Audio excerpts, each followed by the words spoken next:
KBC में करोड़पति पति। सूरज के जीवन का एक ही फंडा था कि मेहनत तो गधा भी करता है, घर बैठे जो कमाए समझदार वही होता है।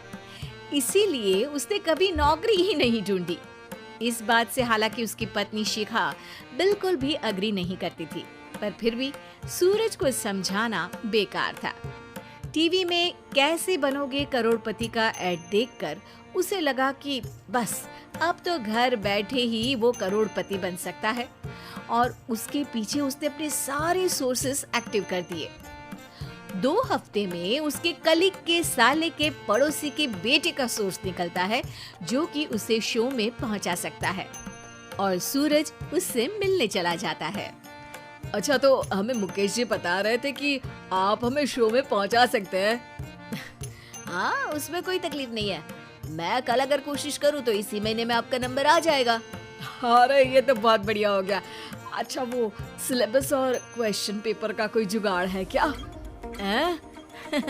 उसका तो कोई जुगाड़ नहीं है। तो वो वाकई में कुछ भी पूछ सकते हैं? हाँ, वो तो बच्चन जी पर है, जो पढ़ते हैं वो पूछ लेते हैं। पहली कोशिश फेल होने पर अब सूरज के सामने एक बहुत बड़ा सवाल था कि आखिर जवाब कहाँ से लाए।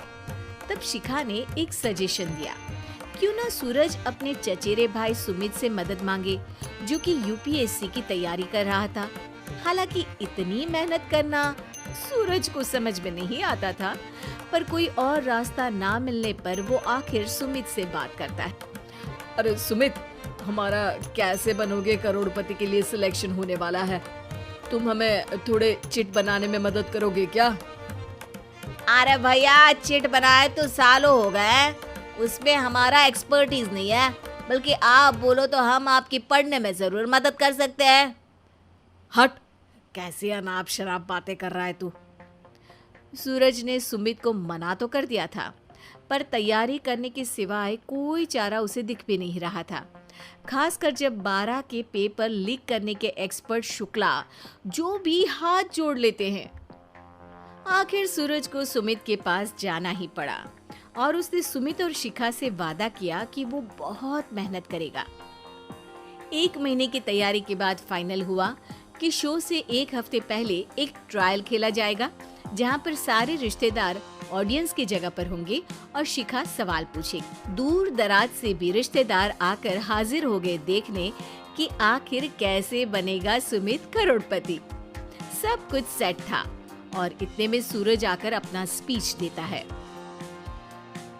ये 1 महीना मेरे लिए आसान नहीं था, पर अपने भाई सुमित और अपनी पत्नी शिखा की मदद से मैं इतनी दूर पहुंच पाया हूँ। मेरे मम्मी पापा के आशीर्वाद ने भी बहुत साथ दिया है मेरा। मैं उम्मीद करता हूँ कि आज के शो में आप लोगों को बहुत मजा आएगा।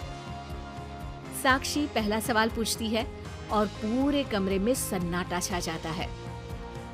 इंडिया में कितने स्टेट्स हैं? 3, सॉलिड, लिक्विड और गैस। अरे रुकिए, तो ऑप्शंस तो देने दीजिए। इतने में 5वीं कक्षा का चिंटू बोल उठता है। अरे क्या मामा, आप तो पहले सवाल पर ही आउट हो गए। अरे बेटा, पहला सवाल तो ट्रायल होता है ना। अरे तुम अब देखना। देखने जैसी बात तो थी ही। सूरज को इतना शांत किसी ने नहीं देखा था। कभी कभी तो लगता था मानो सूरज आंख खोलकर ही सो गया हो। मामा जल्दी करो प्लीज, कल सुबह पनवेल भी तो निकलना है। अरे हट, कंसंट्रेट करने दे मुझे।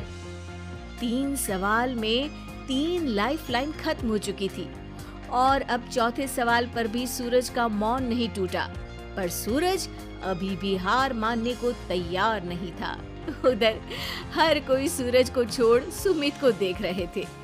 आखिर सुमित ने ही तो पढ़ाया था सूरज को। गजब बेइज्जती है यार।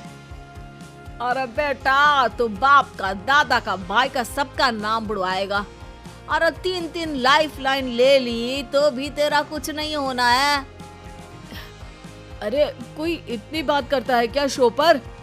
अरे बेटा, शो पर तेरे जैसे भी तो नहीं आते ना। सूरज की ये जंग आखिर 1 घंटे बाद 5वें सवाल पर खत्म हो गई, जब उसने इंडिया के नेशनल बर्ड का नाम कहा, कौवा।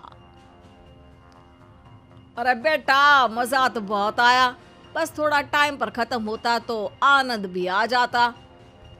ताने बारिश के बूंदों की तरह बरस रहे थे और सूरज को भी समझ आ रहा था कि ये करोड़पति बनना शायद उसके बस के बाहर की बात है। पर वो आखिर ये बात मान कैसे लेता? वो सख्त लौंडा जो ठहरा, उसने सोचा कि बेइज्जती तो हो ही चुकी है, पर अगर मैं हार नहीं मानूं तो शायद कुछ हो सकता है। शिखा, तुम देखना, असली शो में आग लगा दूंगा, आग, करोड़पति बनूंगा मैं। हाँ, सब्जियां खत्म हो गई है घर पे, ले आओ। पहले पति बन जाओ, फिर करोड़पति बनना। अरे गजब बेइज्जती है यार। बेटा, अभी तो घर पर ही हुई है, 1 हफ्ते में तो तुम देश के सामने करवा कर आओगे।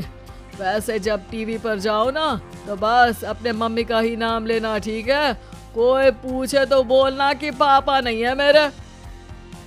अरे पढ़ाई की, पेपर निकलवाए, इतने सारे लोगों को खाना खिलवाया, क्या फर्क पड़ा?